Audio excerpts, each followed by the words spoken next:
அத்தியாயம் 1. சிலையும் செண்பக மலரும்.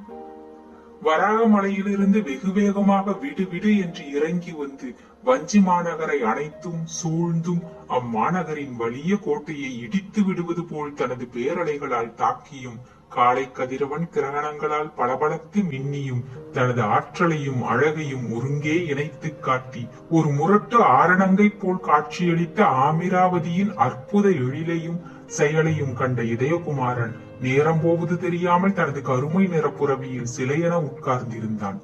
பாயும் இடங்களிலெல்லாம் கரை நெடுக ஆமிரம் என்று அழைக்கப்படும் மாமரக் காடுகளை நிரம்ப உடையதாகையால் ஆமிரா நதி என்று வடமொழியிலும் ஆண்புருணை என்று தமிழ் மொழியிலும் சிறப்பு பெயர்களை பெற்றதும், கர்ப்பபுரி என்று வடமொழியில் அழைக்கப்பட்ட வஞ்சிமா நகரை அணைத்துக் கொண்டதால் சூத நதி என்று இன்னொரு பெயரை பிங்கள நிகண்டுவாள் வழங்க பெற்றதும், அதனாலேயே கருவூர் வஞ்சிக்கும் தனக்கும் உள்ள ஒற்றுமையை விளக்கியதுமான சூத நதியான ஆண்புருணை அன்று காலையில் இதயகுமாரன் இதயத்தில் பழம் பெருமைகள் பலவற்றை கிளப்பி விட்டதால் அவன் கண்களும் அந்த நதியின் அலைகளை விட அதிகமாகவே பளபளத்தன.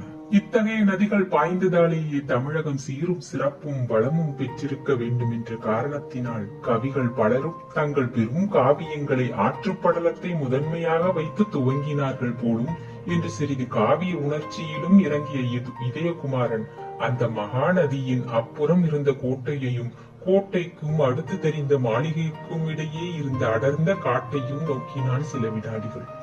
காடு மிக அடர்த்தியாக வைக்கப்பட்டிருந்ததற்கு காரணம் எதிரிகள் கோட்டை வாயிலை தாண்டினாலும் காட்டுக்குள் ஆயுத வண்டிகள் வர முடியாதபடி தடுப்பதற்கே என்பதையும் புரிந்து கொண்ட இதயகுமாரன் ஆற்றை தாண்டுவதும் அத்தனை சுலபமல்லவென்பதை உணர்ந்து கொண்டான். ஆற்றின் ஒரு பகுதி கற்களை கொண்டு சுற்றுவட்டமாக மறைத்திருந்ததன் விளைவாக ஏற்பட்ட அகழியிலிருந்து பெரும் முதலைகள் தரையில் ஊர்ந்து கோட்டை சுவர்களை அடுத்து படுத்திருந்ததையும், அவை அசைந்த போதெல்லாம் கோட்டை சுவர் மீதிருந்த பட்சஜாலங்கள் திடீரென பறக்க துவங்கிவிட்டதையும் கண்ட அந்த வாலிபன் பயங்கரத்திலும் அழகு கலந்திருக்கிறது என்று தன்னுள் தத்துவத்தையும் சிறிது கலந்து கொண்டு, அதோ இருக்கும் கோட்டை கழுகுகள் வெயில் புறப்பட்ட பிறகும் அடக்கமாக உட்கார்ந்திருப்பதை நம்ப முடியாது என்று நினைத்ததால் தத்துவத்துடன் மகிழ்ச்சியையும் இணைத்துக் கொண்டான். இப்படி அவன் நினைத்த சமயத்தில் கோட்டை மதிலில் இருந்து கிளம்பி ஜிவ்வென்று சக்கரவட்டமாக பறந்து அம்பு போல அமராவதியின் ஜலமட்டத்தில் இறங்கி ஒரு பெரிய மீனை கொத்தி கொண்டு போய்விட்ட கழுகொன்றும் அவன் கண்ணில் படவே அதிகப்படியான அடக்கம் கூட ஒரு விதத்தில் ஆபத்துதான் என்று அவன் தனக்குள் சொல்லிக் கொண்டான். இப்படி ஆண்பொருணையின் சிறப்பை பார்த்து பார்த்து பலபடி மகிழ்ந்து கொண்டு நின்ற இதயகுமாரன் சற்று ஏறெடுத்து கோட்டைக்கு அப்பால் எழுந்து நின்ற அரச மாளிகையின் விதானங்களையும் பார்த்தான். விதானங்கள் இரண்டு ஆகாயத்தை அளாவி நின்றதாலும் இரண்டிலும் சேரமான் கொடி பறந்து கொண்டிருந்ததாலும் எது மன்னன் அரண்மனையாயிருக்கும் என்பதை நிர்ணயிக்க முடியாததால் காவலரையே விசாரித்து விடுவோம் என்று தீர்மானித்துக் கொண்ட அந்த வாலிப வீரன் தனது புறவியை ஆற்றின் இரு கரைகளையும் இணைத்த பாலத்தை நோக்கி செலுத்தினான் மெதுவாக. அந்த சமயத்தில் கூட தன் பொருணை புனர்பாயும் வில் பொறு புகழ் விரல் வஞ்சி என்று புறநானூற்று பாடல் அம்மாநகரை சிறப்பித்த அழகையும், வருபுணல் வாயில் வஞ்சி என்று சிறுபானாற்றுப்படை வழங்கிய சிறப்பையும் எண்ணி பார்த்து கொண்டே புறவியை கோட்டை வாயிற்கு அருகில் கொண்டு வந்த இதயகுமாரனை கோட்டை வாயில் காவலர் இருவர் நிறுத்தி, நீ எந்த ஊர், யாரை பார்க்க வேண்டும் என்று விசாரித்தார்கள். இதயகுமாரனின் கண்கள் அவ்விருவரையும் ஒரு வினாடி ஏற இறங்க பார்த்தன. அவன் இதழ்கள் இளநகை கூட்டின. அப்பார்வையை அடுத்து, சோழ நாட்டவன், இந்த ஊரை பார்க்க வந்தேன். சேரர் நாட்டில் விருந்தோம்பல் தான் அதிகமே தவிர தடை ஏதும் கிடையாதென்று கேள்விப்பட்டேன் என்று பதில் கூறினான் இதயகுமாரன் இதழ்களில் படரப்பட்ட இளநகையை கண்டு. அந்த பதிலை கேட்ட அந்த வீரரும் ஒரு வினாடி மலைத்தனர். பிறகு அவர்களில் ஒருவன் கேட்டான், அப்படியானால் நீ நாடோடியா என்று. இந்த கேள்வி இதயகுமாரனை லேசாக நகைக்க வைத்தது. யாத்ரீகர்களுக்கு அப்படி ஒரு பெயர் தருவதாக இருந்தால் நான் நாடோடிதான் என்றான் இதயகுமாரன் நகைப்பினோடு. அவன் ஏளனச்சிரிப்பும் பதிலும் காவலன் சினத்தை கிளறிவிடவே, உன்னை பார்த்தால் யாத்ரீகனாக தெரியவில்லை என்று கூறினான் உஷ்ணம் குரலில் ஒலிக்க. வேறு எப்படி தெரிகிறது? விஷமும் துளிர்த்தது இதயகுமாரன் கேள்வியில். போர் வீரனாக தெரிகிறது என்றான் இன்னொரு காவலன், இதயகுமாரன் இடையில் இருந்த நீண்ட வாளை சுட்டிக்காட்டி. இதயகுமாரன் உடனடியாக பதில் சொல்லவில்லை. இடது கையால் புறவியின் சேனத்தை பிடித்த வண்ணம் வலது கையால் முகவாய்க்கட்டையை தடவிக்கொண்டான் ஒரு வினாடி. உங்களிடம் அதை எதிர்பார்த்து பயனில்லை என்றான் முகத்தில் சிறிது ஏமாற்றத்தை படரவிட்டு. எதை? காவலன் ஒருவன் வினவினான். சரித்திர அறிவை. இதயகுமாரன் பதிலில் இனம் புரியாத ஒளி இருந்தது. சரித்திர அறிவுக்கும் நீ யாத்திரைக்கு வந்ததற்கும் என்ன சம்பந்தம் என்ற காவலன் சினம் அதிகப்பட்டது. போர் வீரன் யாத்திரிகனாய் இருக்க முடியாது என்றாய். ஆனால் உங்கள் மாமன்னர் இமயவரம்பன் கங்கை யாத்திரை செய்திருக்கிறார். அவரும் போர் வீரனாகத்தான் இருந்திருக்க வேண்டும். அல்லது உங்கள் விளக்கப்படி? சொற்களை முடிக்கவில்லை இதயகுமாரன். சேனத்தை சிறிது இழுத்தான். புறவி அம்பு போல பாய்ந்து விட்டது கோட்டைக்குள். பிடி, அவனை பிடி என்று குரல்கள் கோட்டை வாயிலில் எழுந்தன.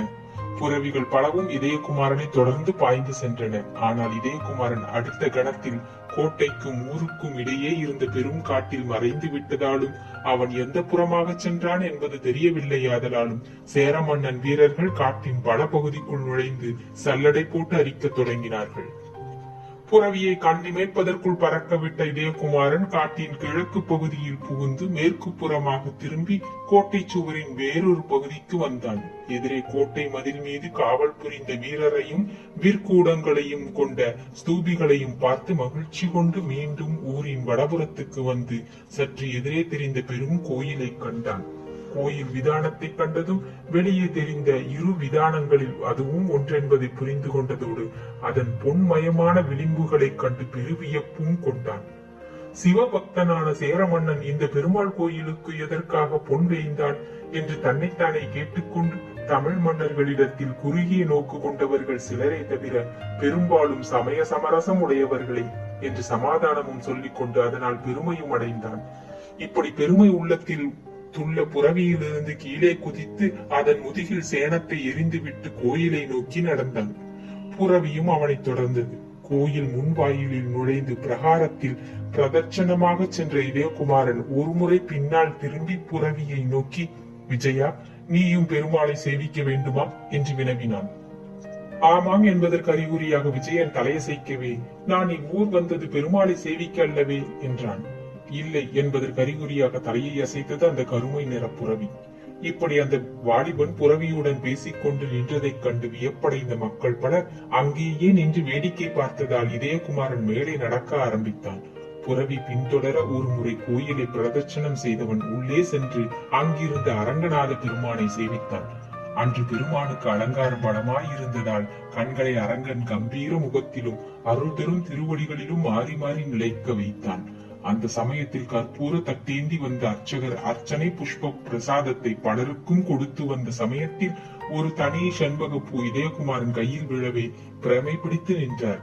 அப்பா, இதை தவறி எடுத்து வந்து விட்டேன், திருப்பி கொடுத்து விடு, வேறு பிரசாதம் தருகிறேன் என்று கேட்டார். அவர் குரலில் அச்சம் முடித்தது அதிகமாக. அந்த செண்பக மலரை கண்ணில் ஒற்றிக்கொண்ட இதயகுமாரன், இந்த மலருக்கு என்ன அத்தனை சிறப்பு என்று வினவினான்.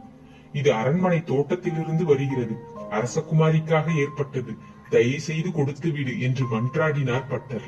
இதயகுமாரன் அந்த மலரை வியப்புடன் நோக்கினான். பட்டரே, அரசகுமாரி நந்தவனத்தில் இப்படி பல மலர்கள் இருக்கும். நான் வெளியூர்காரன், ஆண்டவன் அருளியதை திருப்பி கொடுக்க முடியாது, பதிலுக்கு இதை வைத்துக் கொள்ளுங்கள் என்று ஒரு பொன் நாணயத்தை தட்டில் போட்டான். பட்டர் மலைத்தார், நடுங்கினார். அப்பா, இந்த பொற்காசை போல 2 நான் தருகிறேன், மலரை கொடுத்து விடு என்று கெஞ்சினார். இதயகுமாரன் சிறிது நேரம் சிந்தித்தான். பிறகு மலரை இருமுறை கண்களில் ஊற்றிக் கொண்டு பட்டர் காட்டிக் கொண்டிருந்த தட்டில் வைத்துவிட்டு திரும்பினான், கற்பகர வாய்ப்படியை நோக்கி. அப்பா, இந்த உன் பொன் நாணயம் என்று கூவிய பட்டர் அந்த நாணயத்தையும் கையில் எடுத்து காட்டினார். ஆனால் இதயகுமாரன் அவரை திரும்பி பார்க்காமலும் அவர் சொன்னதை காதில் வாங்காமலும் வெளியே நடந்தான். அதுவரை கற்பகிரகத்துக்கு அப்பால் வாயிலில் நின்றிருந்த விஜயனும் அவனை தொடர்ந்தது. இப்பெரும் கோயிலின் வாயிலுக்கு கால்நடையாக வந்த இதயகுமாரன் வாயிலை அடைந்ததும் புறவி மீது ஏறிக்கொண்டு அரண்மனைக்கு வழி எது என்று வினவினான் பக்கத்தில் இருந்தவர்களை நோக்கி. அதோ அந்த சிறு காட்டுக்கு அப்பால் இருக்கிறது என்று அங்கிருந்த ஒருவர் சுட்டிக்காட்ட அந்த காட்டுக்குள் புறவியை செலுத்திய வண்ணம் சிந்தனையில் ஆழ்ந்து விட்டான். ஊருக்குள் இருந்த காடானாலும் காடு உண்மையில் முழு காடாகவும் புதர்கள் நிறைந்ததாகவும் இருந்தது. சில புதர்களை சுற்றியும் சில புதர்களை தாண்டியும் சென்ற விஜயன் ஏதோ ஒரு பாதைக்கு அருகில் வந்ததும் சட்டென்று நின்றது. அப்படி திடீரென்று புறவி நின்று விட்டதால் சிந்தனையிலிருந்து மீண்ட இதயகுமாரன் எதிரே இருந்த பாறையை நோக்கினான். பாறை ஓரளவு பெரிதாக இருந்ததன்றி அதை அடுத்து வளர்ந்த புதர் பார்ப்பதற்கு பயங்கரமாய் இருந்ததையும் கவனித்தான். இருப்பினும் அதை பற்றி லட்சியம் செய்யாமல் புறவியை மேற்கொண்டு நடத்த சேனத்தை தட்டினான். சேனம் பட்ட மாத்திரத்தில் பறக்கும் அப்புறவி இருந்த இடத்தை விட்டு நகர மறுத்தது. அதன் காரணத்தை அறிய புறவியிலிருந்து குதித்த இதயகுமாரன் செவிகளில் யாரோ பெருமூச்சு விடும் சத்தம் கேட்கவே அவன் சுற்றும் முற்றும் நோக்கினான்.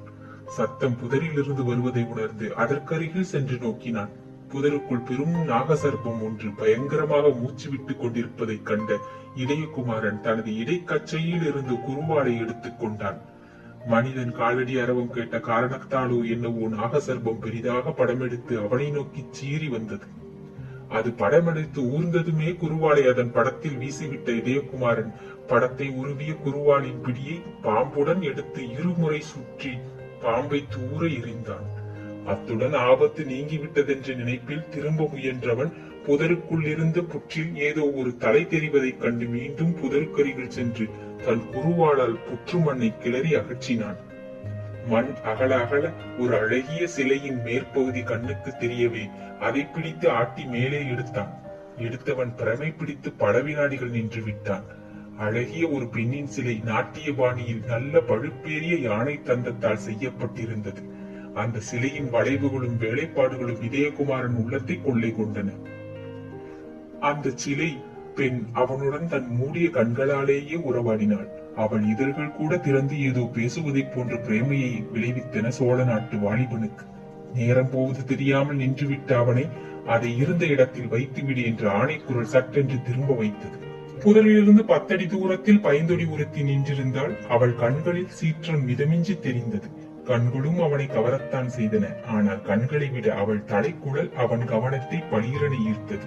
அர்ச்சகர் தனக்கு அளிக்க மறுத்த செண்பக மலரை அவள் சூடியிருந்தாள். அதை கவனித்ததால் பிரமிப்புக்குள்ளான இதயகுமாரனுக்கு அவள் விடுத்த அடுத்த ஆணை அதிக பிரமிப்பை அளித்தது. இவனை சிறை செய்யுங்கள் என்று அவள் தனக்கு பின்னால் நின்ற காவலருக்கு உத்தரவிட்டாள். 10 காவலர்கள் உருவிய வாட்களுடன் அவனை நோக்கி வந்தார்கள். அந்த பிசக்கை அவள் செய்திராவிட்டால் ஒரு பெரிய உண்மை புலப்பட்டிருக்காது. அந்த உண்மை புலப்பட்டிருக்காவிட்டால் தமிழகம் அதுவரை காணாத ஒரு பேரரசும் உருவாகி இருக்காது. அத்தியாயம் 1 நிறைவுற்றது. நன்றி, வணக்கம்.